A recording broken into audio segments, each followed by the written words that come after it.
Membangun dari kawasan pedesaan ini merupakan perawatan dari suatu peradaban, dan ini merupakan konsep dan bagian dari visi dan misi dari Bupati Kuburaya Muda Mahendrawan. Dan apakah visi dan misi ini sesuai dan masih relevan?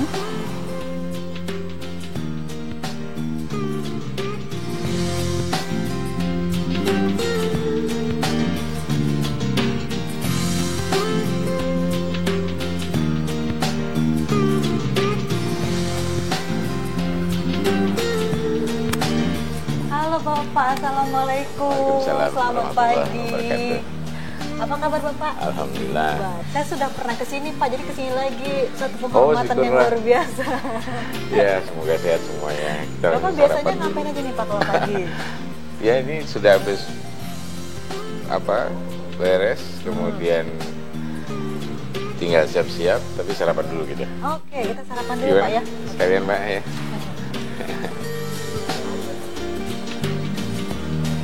Sebelum mulai aktivitas, setiap pagi harus sarapan Pak ya? Ya, sarapannya yang ringan. Kadang jus aja sama menunya. Oh, ada telur ini. juga ya Pak ya? Ya, menunya ringan. Ayo silakan Mbak. Oh iya? Silakan Mbak. Halo Ibu, assalamualaikum. Tambah cantik. Oh iya. Ibu nggak ikut sarapan? Oh. Ya, ini jus ini setiap hari memang pagi, sore. Ya. Ini jus apa Ibu? Jus buat Bapak? Dari sudah berapa tahun lah, memang dari dulu. Pepaya lokal sini ya Pak ya? Lokal Kuburaya. Mari Bapak silakan. Iya, nggak sarapan nasi. Sudah berapa tahun ini nggak sarapan nasi, sarapannya kue sama telur sama jus. Biasanya diet karbo ya Pak ya?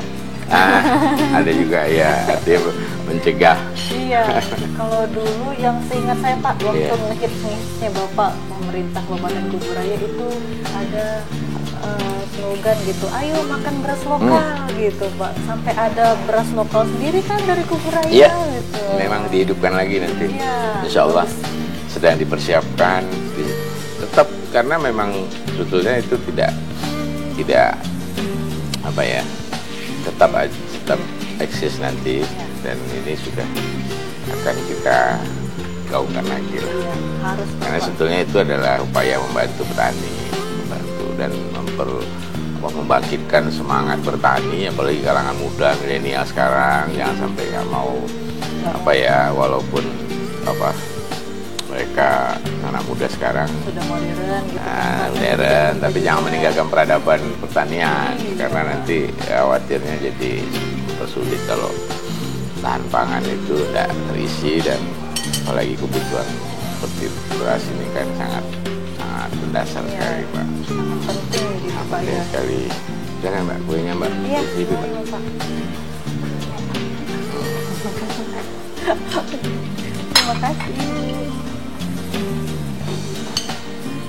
Ibu biasanya sarapan juga Bu pagi-pagi? Sama ya? Sama dengan Bapak. Ringan-ringan.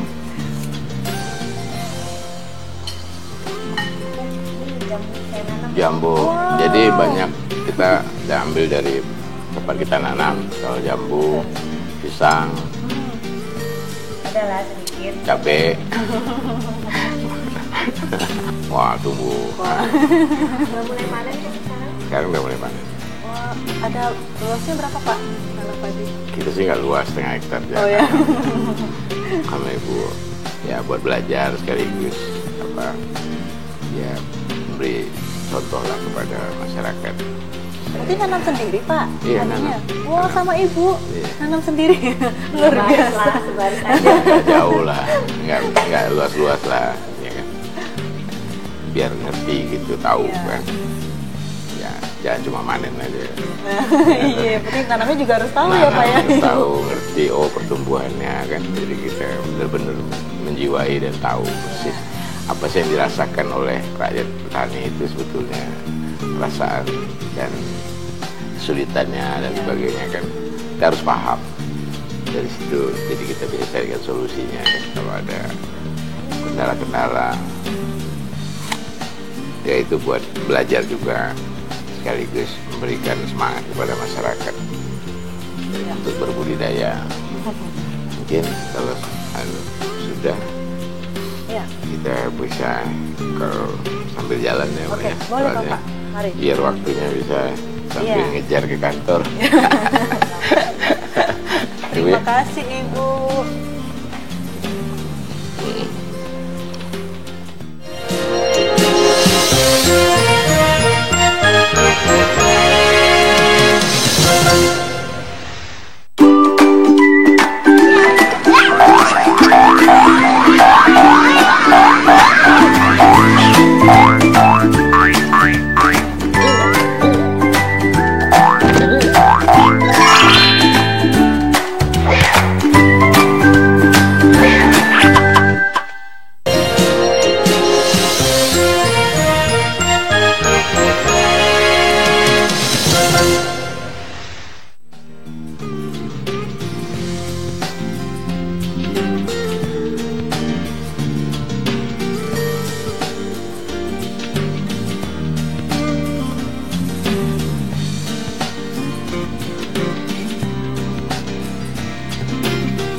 Nih Pak, ngomong-ngomong tentang jalan nih, infrastruktur di Kabupaten Kuburaya Ya, ini, ya. mau seperti apa nih Pak 5 tahun mendatang?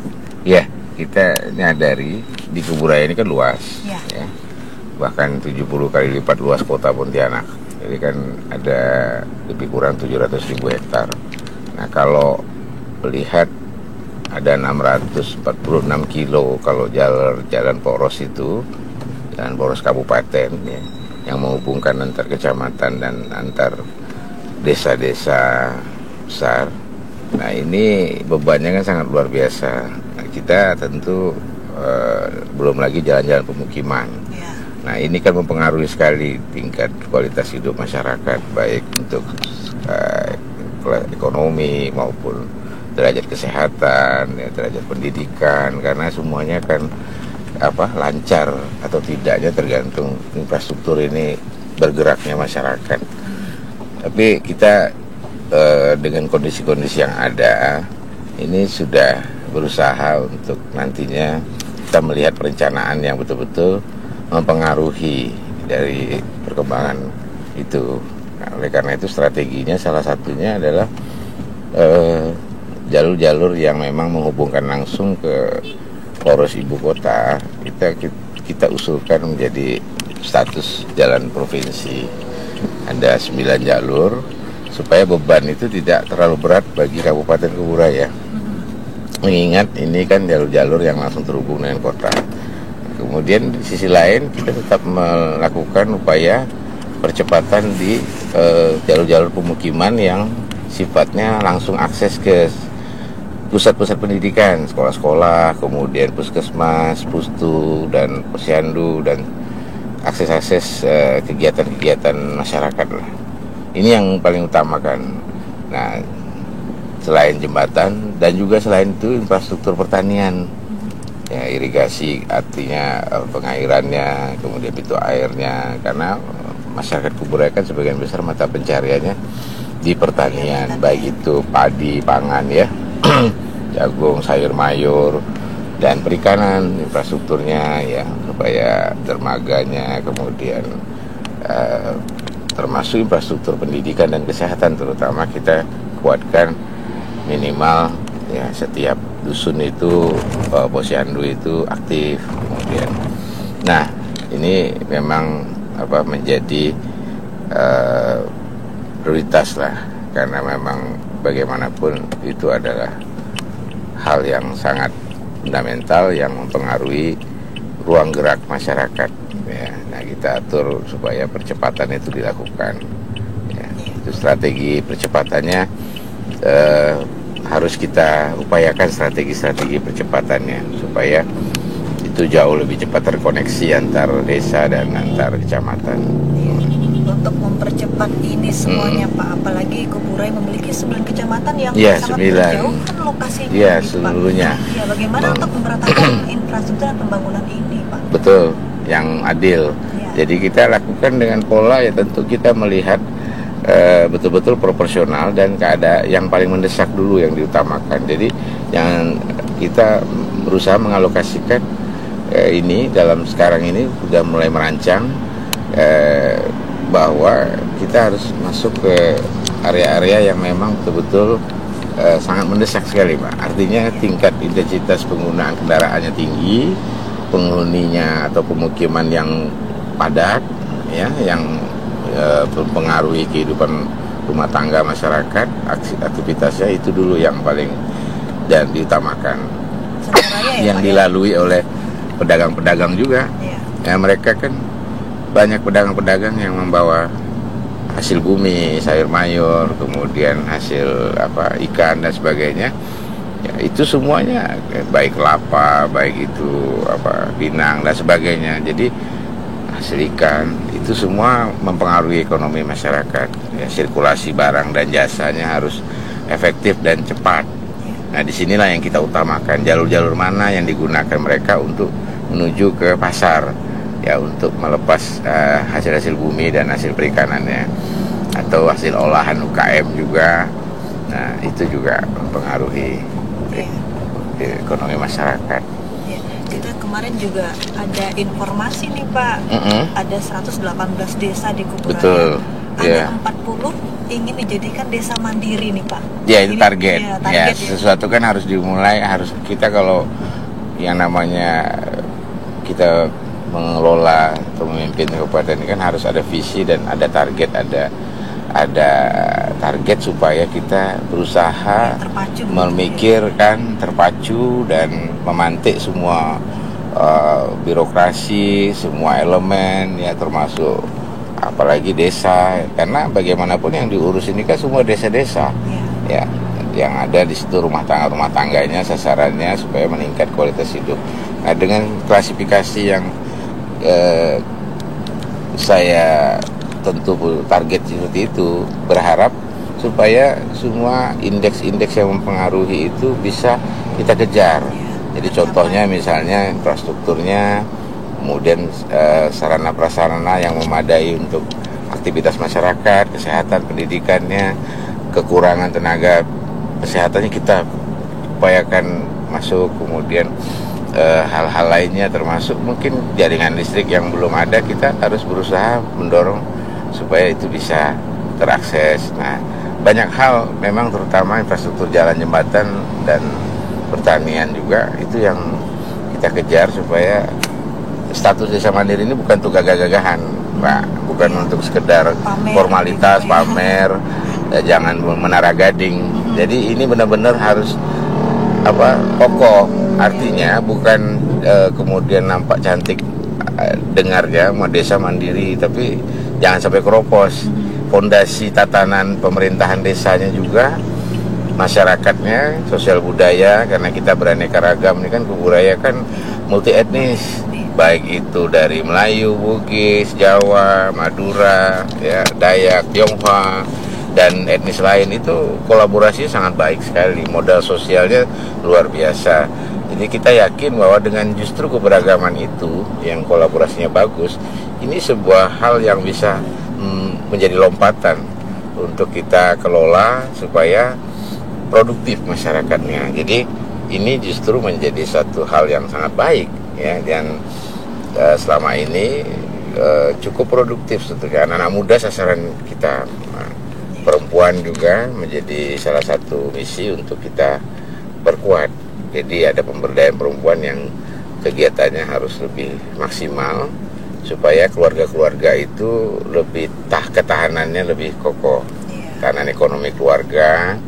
Nah, disinilah upaya kita mewujudkan desa mandiri itu bukan mandiri dalam arti cuma punya kantor bagus, cuma punya sekolahan bagus, tapi tatanan dan sistem kearifan lokal dan juga kondisi masyarakatnya itu saling betul-betul memperkuat, gotong royongnya jalan, kemudian bisa mengelola badan usaha milik desa yang baik, mengelola pasar desa yang baik, yang tertata, mandiri mereka ngelolanya, kemudian bisa mengejar potensi lokalnya. Jadi artinya mereka berusaha segala belanja masyarakat, perputaran uang itu lebih banyak tidak banyak keluar. Nah, itulah desa mandiri sebetulnya. Ambil contoh gini, masyarakat kita dalam sektor pangan lah. Nanti kalau di kampung ini misalnya dalam contoh mau beli beras, masa beli berasnya dari luar kampung? Harusnya dari kampung itu sendiri supaya uangnya tidak keluar. Jadi bisa ini. Kemudian ayam atau apalagi kebutuhan telur dan sebagainya, seharusnya kan bisa di rumah tangga, nanti kan itu bisa dibeli masyarakat atau di warung-warung. Jadi artinya gini, potensi lokal tuh harus dimaksimalkan semaksimal mungkin, jangan terlalu banyak ya uang beredar keluar. Justru itu yang memperkuat perputaran desa itu. Nah, disitulah desa mandiri sebetulnya esensinya. Jadi esensi desa mandiri ini kita lihatnya bukan hanya secara formalitas, tapi juga secara substantifnya. Nah, dan tatanan pemerintahan desanya pun harus bagus. Cara dia mengelola dana desa, cara mereka mengelola kebijakan, itu harus benar-benar menunjukkan akuntabilitas, transparansi, dan demokrasi desa pun jalan. Jadi ya, demokrasi artinya cara mengambil keputusan, dan tokoh-tokoh masyarakatnya, tokoh adatnya, dan juga pemudanya itu aktif dan antusias, ibu-ibunya, kemudian kegiatan pemberdayaannya berjalan. Inilah sebetulnya potret ya substantif yang ingin kita kejar sebetulnya, Pak. Jadi apa sih sebetulnya sebuah kabupaten itu ada didirikan, contoh kayak Kuburaya kan, yang jelas kan ingin yang diurus itu kan mendarat ke rumah tangga. Nah, sekarang ada 604.000 penduduk Kuburaya sekarang. Begitu luar biasa percepatan populasi penduduk. Ya, kemudian kalau dihitung rumah tangga ada 162.000 menurut data statistik sementara. 162.000 inilah yang kita kejar, yang menjadi fokus, yang harus ada dalam semua imajinasi dan pikiran terdalam dari semua pemimpin, dari sampai ke birokrasi, sampai ke kecamatan, sampai ke desa, bahwa ini harus kita perkuat agar tidak semakin waktu semakin berkurang keluarga atau rumah tangga sangat miskin yang serba kesulitan aset dan sebagainya. Nah, kan ukurannya seperti itu, Mbak. Ukuran sebuah daerah itu kan dilihat secara substansi seperti itu. Anak putus sekolah harus makin berkurang setiap tahun. Nah, caranya kita perkuat bagaimana agar kalau gurunya kurang atau kalau sarana pendidikannya kurang, kita kejar di mana nih sebarannya nih yang masih banyak anak putus sekolah. Kemudian angka kematian ibu, bayi, balita ini harus semakin waktu harus jauh semakin berkurang. Tidak karena kualitas ini menunjukkan potret yang betul-betul substantif sekali, ya. Angka stunting misalnya, ini kan menunjukkan bahwa mungkin rumah tangga itu mengalami suatu potret yang menggambarkan bahkan untuk memberi nutrisi saja sulit ya kepada kandungan. Jadi saya kira ini harus menjadi kesadaran dan harus menyentak kesadaran kolektif semua pihak. Ya, saya selalu mengajak semuanya, ayolah kita sama-sama berjuang, jangan sampai hanya melihat dari sisi yang formalitas, tapi ini masyarakat kita ya dari sisi itu stunting jangan sampai tinggi, kemudian angka harapan hidup juga kalau bisa, kalau sekarang angkanya 69,8, kita kejar terus naik supaya rata-rata angka harapan hidup di Kuburaya itu naik meningkat setiap tahun. Nah, menunjukkan bahwa ada satu upaya yang lebih baik dan punya nilai tambah. Nah, visi saya kan Mbak Lia mewujudkan Kuburaya yang bahagia. Salah satunya bahagia, bermartabat, terdepan, berkualitas, dan religius. Nah, banyak yang nanya, ini kok rasanya kok jarang ada yang bilang visi itu bahagia. Saya katakan, ya memang bahagia sebenarnya itu adalah esensi daripada sebuah negara juga. Ya, ada republik ini, kemudian ada satu daerah, ada satu desa.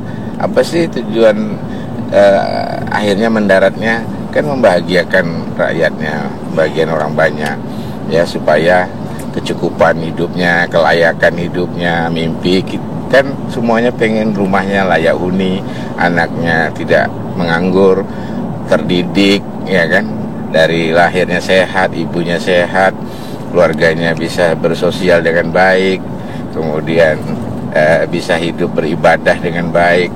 Semua pengen ketenangan, jauh dari kecemasan. Nah, kalau indeks kebahagiaannya bagus, setiap rumah tangga, setiap desa itu kan otomatis itu memberikan ketenangan, dan disitulah sebenarnya kita bisa mengatakan bahwa cara proses kita mengurus daerah dan juga masyarakat ini jadinya lebih damai, tentram. Nah, disinilah sebetulnya yang diharapkan, dan semuanya pasti pengennya seperti itu. Ya kan, nggak ada yang pengen cemas, nggak ada yang pengen khawatir. Ya kalau soal kecukupan itu, yang penting cukup lah, cukup pangan, cukup gizi, cukup pendidikan. Tapi berusaha untuk kita meningkatkan juga rata-rata lama sekolah agar angka ketersediaan tenaga kerja kita itu jangan rendah, jangan hanya tamat SD atau tamat SMP. Tapi kalau bisa rata-rata angka kita itu, maklum ini kan sudah mendekati bonus demografi kan sekarang. Kita usia antara 15 sampai 64 itu kan ini semakin meningkat. Nah, otomatis ini kita harus jaga supaya mempersiapkan generasi muda ini, anak-anak muda, apalagi sekarang ini kan zaman now ini kan anak milenial nih kan. Nah, ini kan eranya, era milenial ini kan punya persepsi sendiri. Mereka mungkin beda dengan era dulu yang serba semua terstruktur ya caranya. Nah, ini harus kita harus bisa juga mensiasati supaya anak-anak muda, anak milenial ini, karena ini potret, Mbak.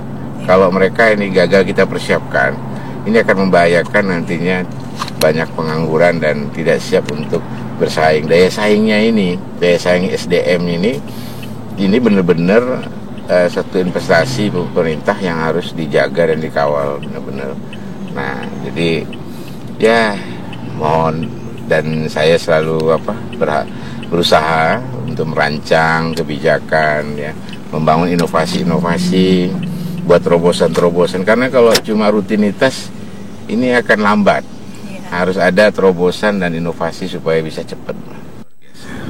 Kreativitasnya sangat tinggi, dan kita yakin anak-anak muda ini, mereka ini kan penggagasannya, pikiran-pikirannya, ide-idenya kan cerdas nih anak-anak muda sekarang. Ya, karena mereka kan aksesnya terhadap informasi cepat.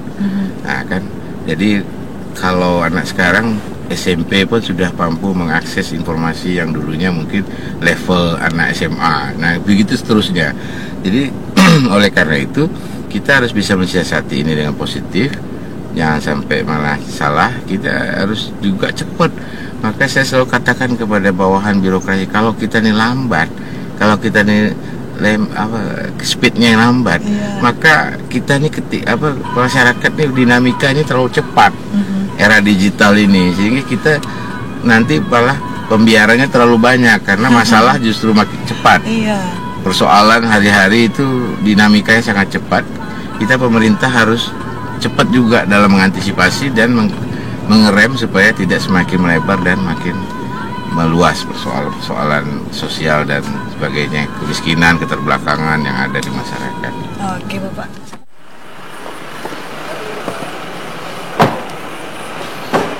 Ya.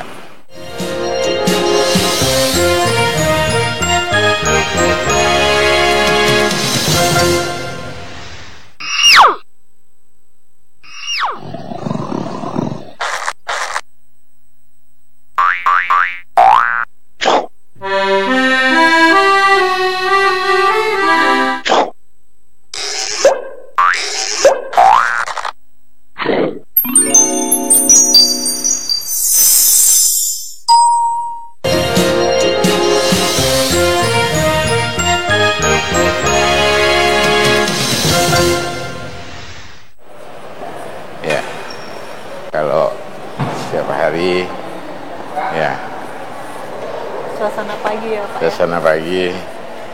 Inilah tadi ya.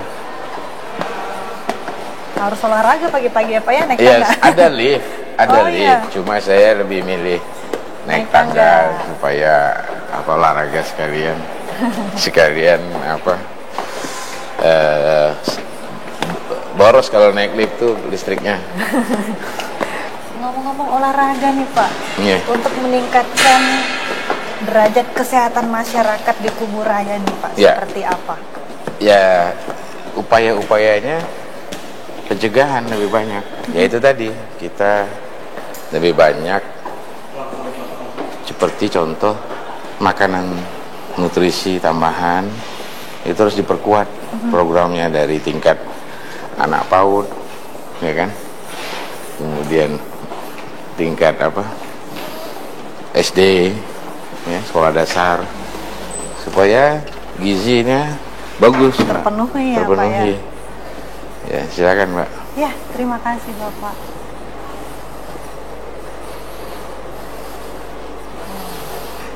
Supaya terpenuhi dan apa? Ya, bisa lebih apa ya, terkontrol lah. Termasuk untuk ibu-ibu yang mengandung. Saya selalu bilang begini. Seorang bupati itu yang dipikirkan itu dari mulai anak dalam kandungan sampai orang meninggal, iya. orang masuk liang lahat. Karena ya gitulah kira-kira.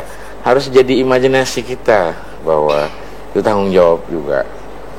Nah, rasanya sedih gitu kalau mendengar ada ibu mengandung kemudian melahirkan, meninggal, atau anaknya atau ibunya atau misalnya gizinya kurang, itu kan sangat sedih. Berarti kan ada sesuatu yang kurang baik berjalan dalam sistem pelayanan maupun kontrol. Nah, saya berharap masyarakat juga partisipasinya tinggi di dalam mengontrol seperti itu di semua RT, desa, posyandunya, dan semuanya kita harapkan semuanya punya kepedulian untuk mengontrol itu.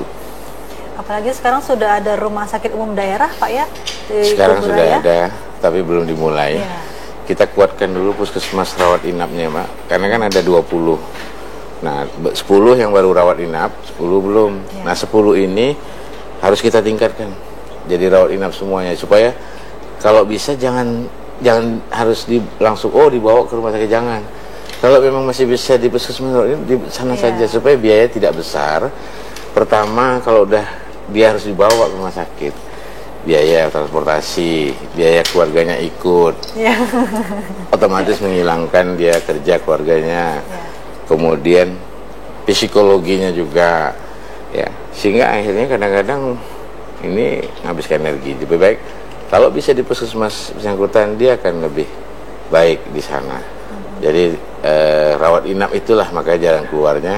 Dan kesehatan keliling, saya sekarang sedang mendesain nih Mbak Nalia, upaya-upaya kesehatan keliling. Artinya gini, era milenial ini, era seperti sekarang ini, zaman begini ini, saya melihat kecenderungan kita tidak boleh nunggu lah di puskesmas, ya. Jadi tenaga kesehatan kayak perawat senior atau bidan senior, dokter-dokter juga, dokter muda misalnya yang ikut-ikut, ada yang magangnya atau yang koas ini. Koas ya Pak. Saya kira ini dokter-dokter milenial zaman sekarang ini, perawat bidan milenial ini ya jenuh juga mungkin, harus, ini mohon maaf ya, harus nongkrong di puskesmas, nunggu, kemudian main, ya kalau ini kan jaringan. Ya saya kira era sekarang lebih apa ya? Harus lebih progresif, ya, progresif untuk dan datangi, ya. Ya pokoknya datang saja, mungkin ada ketemu di warung, oh ya diperiksakan, atau bawa kendaraan sambil bawa peralatan medis yang sewajarnya, sambil bawa obat-obatan yang memang apa, yang secara umum masyarakat biasanya mengalami kesulitan atau entah apa gejala-gejala. Kalau masyarakat didatangi 1 hari 10 saja, di dusun ini 2, dusun sana atau pare ini gantian, bahagia masyarakatnya Pak, pasti senang sekali. Coba kalau bayangkan ya, aduh, oh Pak dokter muda, oh Pak dokter atau Bu dokternya yang datang kan atau perawat ya lebih apa ya, lebih merasa orang ini kan penyakit kan biasanya setiap manusia kan pasti ya akan ada penyakit, namanya juga semua ada ancaman potensi sakit, tapi kan tergantung cepat lambatnya kan, saya yakin itu tergantung psikologinya juga. Nah kalau mereka merasa agak merasa bahagia, merasa senang seperti itu karena diperhatikan, tentu saya kira kualitas kesehatannya akan lebih terjaga ya kan, secara psikologi merasa senang, bangga. Nah udah, rencana saya juga, saya bilang sama di birokrasi, sama kemarin ngobrol-ngobrol sama Pak Desa, saya bilang ya nanti kalau memang ini saya coba cariin kendaraan motor buat beberapa dokter-dokter muda atau dan apa yang kira-kira bisa untuk isi perlengkapannya. Ya satu hari di puskesmas, satu harinya kesling, seling-seling saja gitu. Jadi ini harus ada semacam lompatan langkah-langkah yang tidak biasa, jangan yang biasa, yang rutin. Kalau kita selalu yang tadi saya katakan tidak ada inovasi, tidak ada kreativitas, itu berjalannya ya begitu-begitu saja, rutin. Sudah seperti nyaman gitu, mainstream gitu loh. Kita harus yang agak, karena masyarakat juga butuh adanya perhatian yang lebih ya saat ini, mempengaruhi psikologi sosial di masyarakat. Kuburaya tahun 2011-12 dulunya cukup membanggakan, karena 5 besar nasional dulu, layanan terpadu satu pintu. Nah sekarang ini saya sedang berjuang untuk memperbaiki kembali, untuk menata kembali, dan banyak hal regulasi yang saya siapkan ya untuk perizinan, terutama supaya ini benar-benar one stop service, benar-benar pelayanan terpadu yang memperkuat standar operasional prosedurnya, SOP-nya, yang menjamin pemohon itu mendapatkan informasi yang tepat, efektif, dan jangka waktu yang memang terukur dan efektif. Bukan penghargaannya sih yang kita kejar ya. Kalau itu ya itu kan sebuah aktualisasi ya. Tapi yang lebih penting adalah begini, Mbak, ya kalau perizinan dan segala aktivitas ya, investasi dalam arti kecil, menengah maupun sedang ya, itu cepat, misalnya di bidang pengembangan pemukiman atau di sektor-sektor komoditas-komoditas apapun ya, barang dan jasa, pariwisata kah, atau penunjang-penunjang pariwisata, kegiatan-kegiatan perdagangan, itu cepat perizinannya, legal kan, banyak, otomatis ada pergerakan investasi dan uang berputar yang ada di masyarakat. Jadi contoh, uang ini kan rata-rata pelaku usaha mengandalkan juga uang perbankan berputar di masyarakat, pengangguran berkurang cepat, ada pergerakan tenaga kerja, kemudian bahan-bahan komoditi diserap ya. Nah ini kan berpengaruh dampak langsung. Jadi saya kira kita harus melihat ini dalam mendarat sampai ke situ, jangan cuma melihat ini dari sisi hal-hal yang formalitas, dan ini menimbulkan peningkatan gerakan ekonomi yang denyutnya dirasakan. Akan terasa denyut lebih itu, nggak perlu kita ini energinya terasa secara langsung masyarakat, aktivitas hari-harinya akan lebih bangkit ya. Ada yang tenaga kerja langsung maupun yang baik yang kemudian diserap tenaga kerja, kemudian mungkin hal-hal tertentu jadinya perdagangannya laku ya, karena ada serapan daripada pihak-pihak yang melaksanakan kegiatan aktivitas ini. Di dunia pariwisata pun sekarang jadi target juga di Kuburaya, karena Kuburaya ini kan strategis. Bayangkan kita pintu udara, otomatis kan semua masuk di Kuburaya, bandara. Kemudian dari sisi darat juga, pintu masuk juga lewat Trans Kalimantan masuk di Kuburaya. Jadi saya kira belum lagi keberagaman seni budayanya, kemudian kreativitasnya, dan juga modal sosialnya, dan berada di hinterland ibu kota, dan wisata alamnya, dan event-event ini yang sekarang lagi saya konsolidasikan dan saya inventarisir, Mbak Liat. Karena saya bilang kita coba mengumpulkan cerita-cerita rakyat dari para pegiat literasi di kampung-kampung maupun kawan-kawan mahasiswa. Nah, kemudian saya lagi mencoba menginventarisir event-event yang dilakukan di masyarakat, bisa wisata religius, wisata alam, wisata atraksi. Nah, ini kan selama ini bertabur biar nih, kecil-kecil melakukan masing-masing.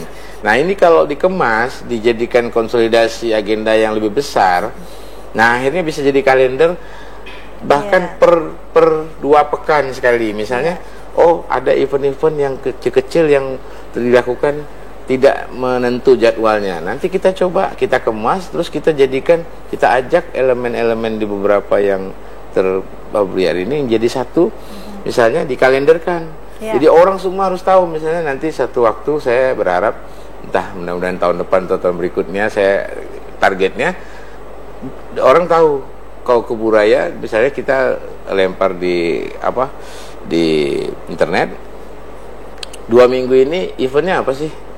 Di sini, eventnya ada misalnya event olahraga, ini event budayanya apa, tari apa, kemudian ada event masyarakat ya, yang tradisi, atau event-event lain ada Sekah Bumi, ada event apa, ada event gawai, ada event macam-macam yang dia orang sudah tahu, kalendernya sudah bisa diketahui publik, sehingga orang kalau pengen datang udah langsung buka.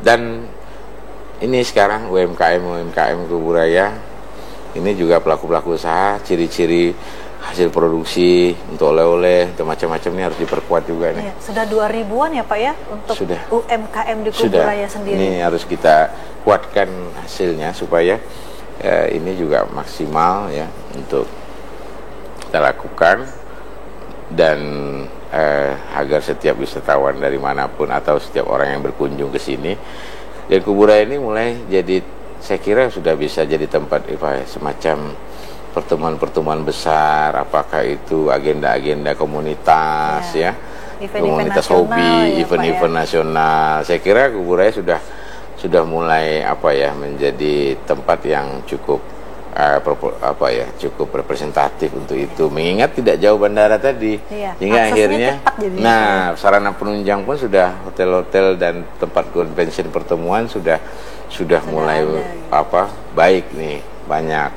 Nah, kita berharap Kuburaya bisa menjadi pusat kunjungan untuk seperti itu, dan akhirnya dengan sendirinya akan terjadi pergerakan ekonomi yang baik, bukan hanya buat Kuburaya tapi buat Kalimantan Barat juga kan.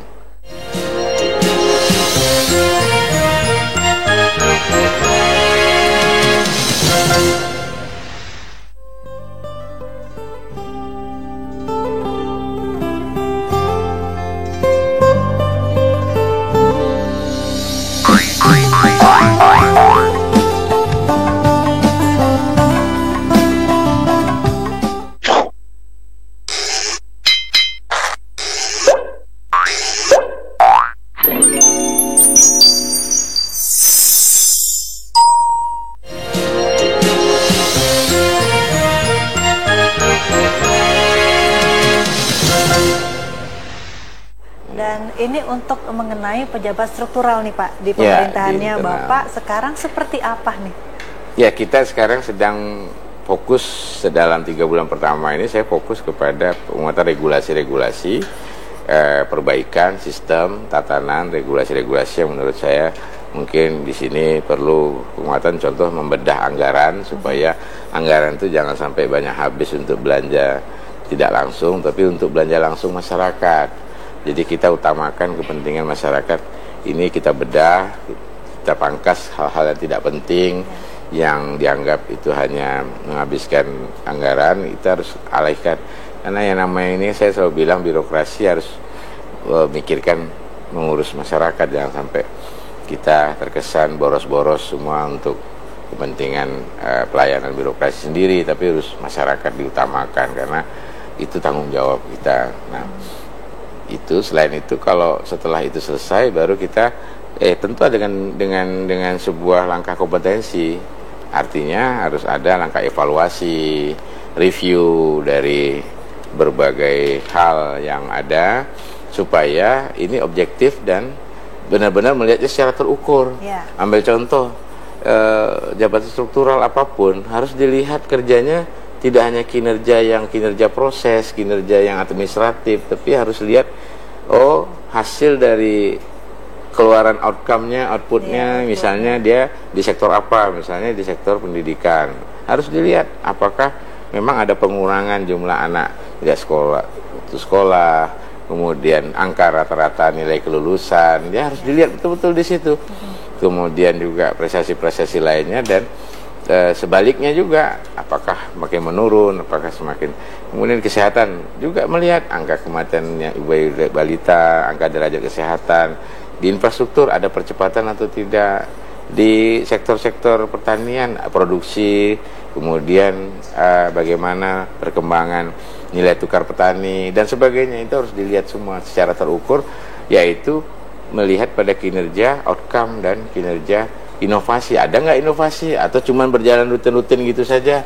Datang sebagai birokrasi, masuk kantor jam sekian, kemudian kerja hanya yang penting sudah. Ini tidak ada pemikiran untuk inisiatif yang sifatnya punya kreativitas untuk percepatan capaian. Karena kita kan pasti ada lihat apa sih yang menjadi capaian, apa sih yang akan dikerjakan. Ada targetnya, harus dilihat, ya. Harus masuk akal argumentasinya, apakah dengan cara inovasi atau hanya sekedar klasik saja. Selalu berlandaskan kurang ini, kurang itu, tapi kurang kreatif dan kurang actionnya begitu, kurang aksinya itu atau kinerja itu bukan kinerja yang tapi kinerja formalitas dan bukan kinerja yang substansinya. Itu yang kita berharap kinerja substansi itulah yang lebih penting dalam memandang pelayanan publik itu, ya, baik itu di pelayanan langsung, pelayanan administratif, kemudian pelayanan sifatnya karena pembangunan, ya. Nah, jadi ya sambil evaluasi berjalan lah, sambil kerja semua. Jadi jangan cuma fokus pada itu, tapi terus sistem yang paling penting, Pak, ya. Kalau udah sistem ini sebetulnya kita bicara orang itu dengan sendirinya itu akan terseleksi. Tapi kalau sudah sistem yang kita bangun, maka saya lebih utamakan sistem yang dibangun, regulasi, SOP sistemnya. Nah, kalau orang yang mampu mengikuti sistem berarti dia lolos, mampu, karena mampu mengikuti SOP dan tatanan yang betul-betul menjamin transparansi, akuntabilitas, kemudian pencegahan terhadap ruang-ruang yang kurang baik untuk pelayanan, mempercepat pelayanan publik, pelayanan yang bersifat langsung atau tidak langsung.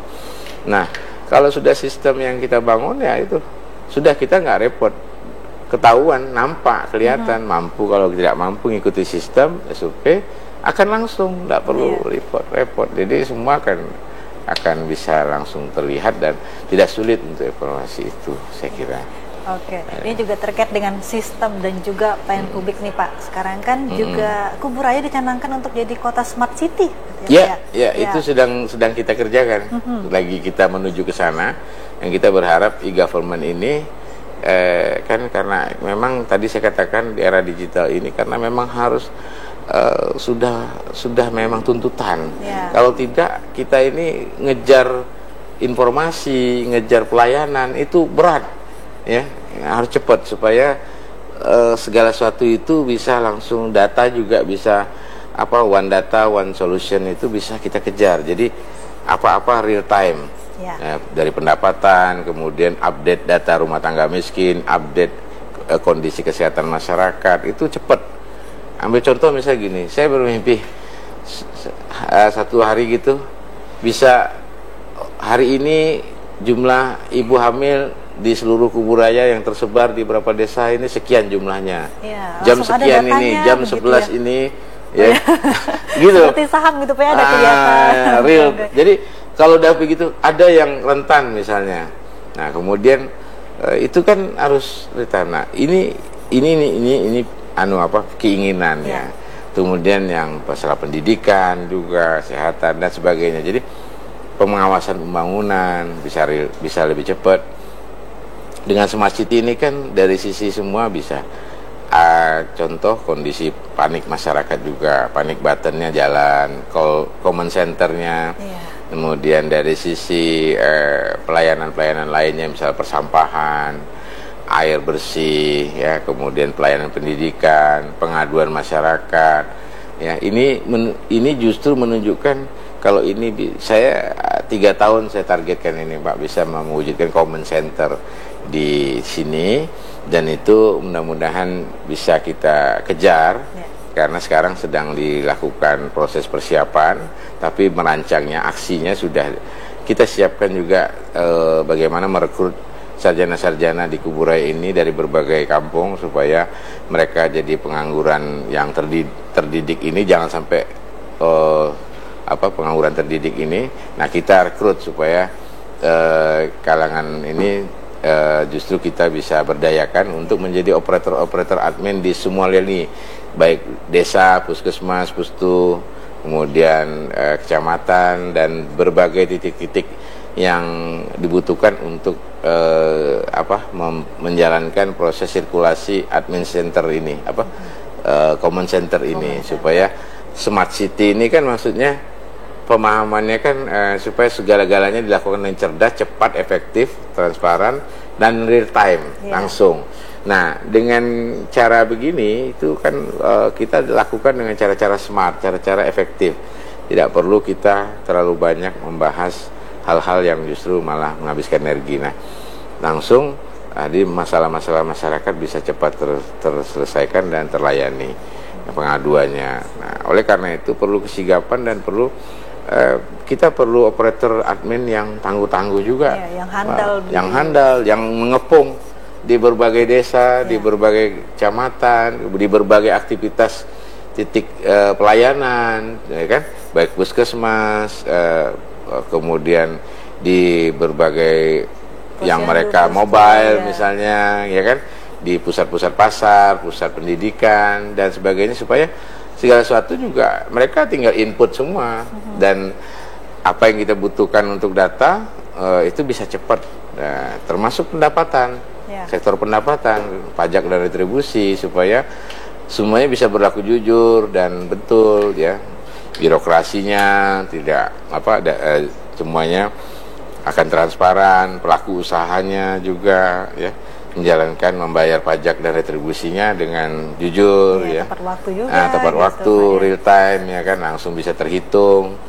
Kemudian perencanaan kita dalam melakukan perencanaan itu juga bisa terukur, Mbak. Nah, pengawasan pembangunan di lapangan itu bisa langsung dilakukan dengan sistem yang betul-betul kelihatan, ya. Ya, jadi ada kegiatan-kegiatan aktivitas fisik non fisiknya bisa termonitor langsung gitu. Baik ada datanya begitu, Pak, by foto, by video, ya.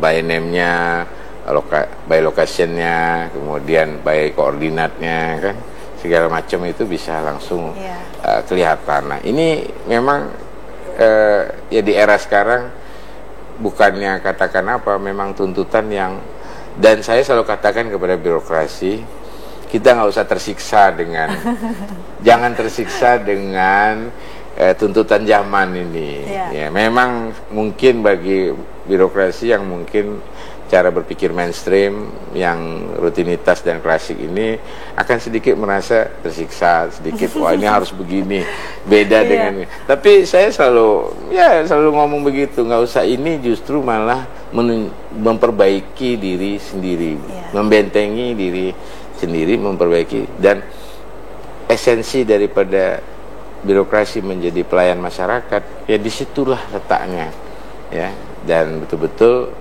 kita mengejar bagaimana membahagiakan masyarakat kita. Itu yang paling penting, yang menjadi visi terdepan kita. Baik, Bapak, ini terakhir terkait dari visi dan misi untuk kedepannya Kabupaten Kuburaya. Pesan apa yang dapat Bapak sampaikan untuk masyarakat Kuburaya? Untuk masyarakat tentu saya, karena selama ini saya memahami masyarakat punya mimpi dan keinginan, ya, untuk harapan dan ekspektasi yang besar kepada saya dan Pak Sujiwo juga bersama-sama memimpin daerah ini, ya.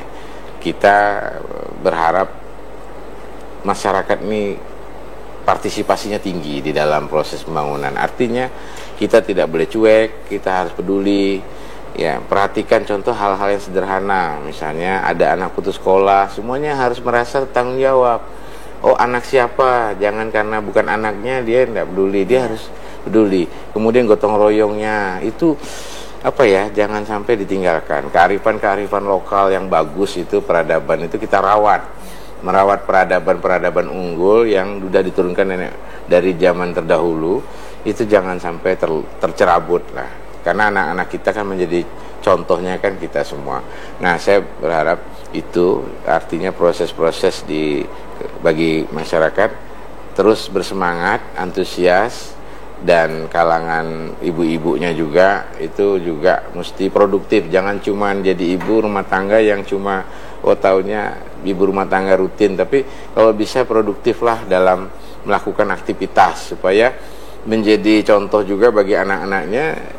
Kalau ibunya antusias, anaknya antusias. Iya, yakin kita karena itu malah bagaimanapun sudah terbukti di negara-negara yang ibu-ibunya atau perempuannya itu berdaya dan cerdas dan tangguh, itu keluarga-keluarganya juga tangguh. Nah, jadi saya tentu punya harapan, dan masyarakat tapi harus sabar. Artinya ini ada proses gini, Mbak. Ya, lalu kadang-kadang masyarakat, ini Pak cepet, wah ini. Oke, nggak apa-apa, saya ngerti, saya pahami karena saking luar biasanya merasa misalnya infrastruktur, jalan, jembatan, sekolahan, ada keresahan. Tapi itu nggak apa-apa. Artinya kita melihat itu jangan kita juga emosi. Kita harus memahami bahwa inilah harapannya, pertaniannya, jalan terutama jalan, jembatan, dan kondisi. Tapi saya katakan ada proses dan kita berusaha untuk percepatan inilah yang kita cari. Dan apa yang ingin disampaikan itu kita harapkan juga disampaikan dengan cara-cara yang baik nantinya dan terbuka, dan saya juga tetap akan membuka diri kepada masyarakat dan memperbaiki sistem. Nah, berikan kayak kesempatan untuk fokus kepada pembangun sistem dan regulasi ini, karena saya juga pernah jadi bupati dulunya. Ya. Jadi saya tahu persis, saya menggagas pemekaran Kuburai ini rasa memiliki kita, dan saya berharap semua elemen juga masyarakat harus lebih mencintai kampungnya, dan anak-anak muda pun yang jadi sarjana atau yang kuliah itu jangan sampai meninggalkan kampung juga. Artinya harus kembali ke kampung halaman. Ya, kalaupun tidak kembali, tapi minimal dia misalnya bekerja di tempat lain, tapi dia punya kreativitas atau punya kreasi yang itu memberdayakan masyarakat di kampungnya atau adik-adiknya. Jadi kampung tidak semakin sepi. Saya selalu pesan, kampung desa itu masa depan, bukan masa lalu. Jadi banyak orang hanya persepsinya sudah diambil sumber daya alam dan sebagainya, lalu tinggalkan seolah masa lalu. Tapi sebenarnya itu kampung itu masa depan. Nah, dengan pola jajak berpikir persepsinya bahwa kampung itu adalah masa depan, justru itulah kita jaga, kita rawat, kita kembangkan, sehingga akhirnya sumber pangan, sumber air, sumber kekuatan kearifan lokal itu adanya di kampung-kampung. Ya kan? Perkotaan ini kan hanya lebih banyak konsumtifnya, ya kan? Bahkan sumbernya itu, produsen itu di kampung-kampung. Nah, inilah yang harus kita kuatkan, cintai kampung kita, bangun, kuatkan, berdayakan, dan bagi semua anak muda, ayo saya ajak untuk menjadi produktif dan dengan spirit moto yang sama, berlari lebih kencang, berproses lebih cepat, bertindak lebih nyata. Dari Kuburaya untuk Indonesia. Untuk Indonesia. Oke, terima kasih Bapak sudah bersama kami di Bincang 56, dan semoga visi misi ini dapat segera terrealisasikan. Amin, gitu ya. Dan tentunya. pemirsa, demikian Bincang 56, saya Kristina Novilia, sampai jumpa. Terima kasih ya Mbak Lia ya, makasih ya.